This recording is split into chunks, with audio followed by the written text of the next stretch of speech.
take the highway to the end of the night, end of the night, end of the night.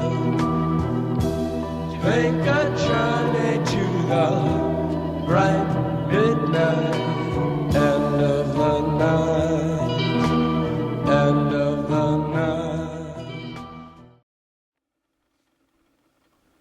I was in high school, about your age, during the civil rights movement in the 60s. It wasn't discussed a whole lot in school. I mean, we saw it on the news, we saw the riots, we saw the protests, we heard about the congressional actions and the laws and the passing of the Civil Rights Act in '64. But it was kind of arm's length away from us here in California, where I was growing up. It wasn't until I got to college that I really became personally involved in civil rights. As a matter of fact, in high school, I never knew an African American by their first name. The first African American I actually had as a friend or a strong enough acquaintance that I would say hi to every day was when I was in college. I went to the Naval Academy. At the Naval Academy, in the school, there wasn't a whole lot of discussion about civil rights. At that point in time, the military was fairly well integrated, but not particularly vocal about it. But it was around us. We saw it every day in Washington. We heard and saw about the protests at the universities, the marches. A couple things really stand out. I remember Thurgood Marshall being appointed as the first African American Supreme Court Justice. That was a big deal. It was the first time I actually saw white people that I didn't think were prejudiced have kind of a negative reaction. Not so much that he wasn't qualified, but that there was some thought that he was appointed only because he was black and only because it was a reaction to the Civil Rights Act, as opposed to it being the right thing to do because he was the right person for the job. I distinctly remember also the assassination of Martin Luther King. That was a powerful memory in my childhood, much similar to the assassination of Kennedy. So that's my initial remembrance of the Civil Rights Act. My most vivid memory of the Civil Rights Movement is a very personal one. Like I said, I didn't really know any African Americans personally until I went to college. At the Naval Academy as a freshman, as a plebe, they had social events called tea dances that were mandatory for us to go to. And they would line us up, midshipmen on one side and girls from colleges and schools on the other, and you'd kind of meet up and walk in together. There was a receiving line of the superintendent, the commandant, and a lady by the name of Mrs. Pape that was the social director at the Naval Academy. We fondly called her Thunder Thighs. She was a little large and she made noise when she walked, but that's a different story. But so at the first time I got away from the academy as a plebe was at Thanksgiving. I went to my uncle's house. He was a commander in the Navy at the time. And there were an African American family that lived next door to him.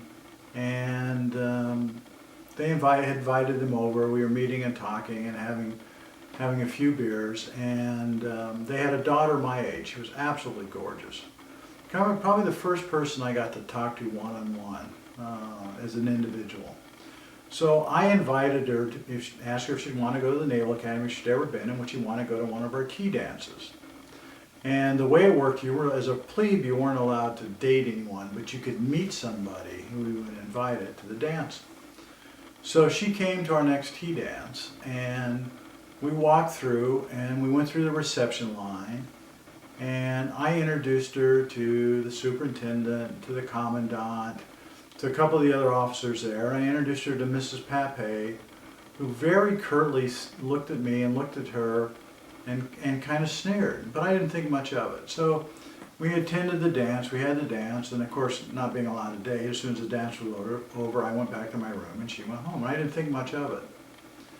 2 days later, I was called up to visit with Mrs. Papay in the office. I went up to see her, and this is the first time I was really kind of made aware of de facto segregation. You understand that at this point in time, this was 1967, the Civil Rights Act had made it illegal to really discriminate. So what you had was not acts in your face kind of segregation within institutions. It was kind of a de facto segregation. And Mrs. Papay explained to me that my actions were socially unacceptable. I asked her what she meant, and she said, well, you know what I mean, it's just not appropriate that you invite someone of a different color to a dance. Now, I was from California. I was fairly liberal socially, partially out of ignorance and partially out of, I think, a true belief that people were equal. And I challenged her on that. She got very upset, called my company officer. And I was put on report for being rude, crude, and socially unacceptable, and ended up marching off 15 demerits for my action. My first real memory of de facto segregation. I think race relations today have substantially improved. And it's not a matter of whether or not whites and African Americans are allowed to do the same thing or permitted to do the same thing or to be in the same location. I think that the improvement is no one asks the question any longer.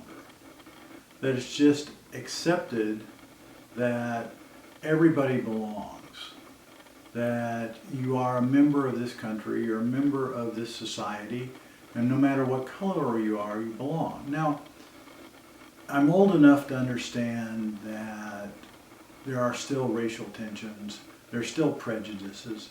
People are prejudiced for a lot of reasons. It could be race, it could be socio-economical, it could be religion. There's a lot of prejudice. But I think that what has significantly changed is that there is no longer a tacit acceptance of prejudice. People that are openly prejudiced are condemned by society, and I think that's very positive. The other thing I've noticed is that with your generation, it's no longer an issue. It appears to be, to me, that your issues are different than ours. Yours aren't so much racial as they may be political. There may be some agenda on economics, on entitlement. But I don't get a sense that there is the issue of skin color like there was when I grew up. And that's a real positive thing. I'm glad to see it. One of the things that when you asked me to talk about civil rights, one of the things that I thought about, my most vivid memory, was at the end of the civil rights movement. And this is particularly poignant because, we have American Indian heritage in our family. And I remember the 1970s, and I remember the incident at Wounded Knee. And I remember that the American Indian movement was one that really spawned from the civil rights movement. It was the African Americans of our country who put an awareness of race on the issues of discrimination. And that culminated in an awareness and appreciation for what we've done to the American Indians, really after Wounded Knee. So I think the American Indians owe a real debt of gratitude to the African Americans that spearheaded the civil rights movement.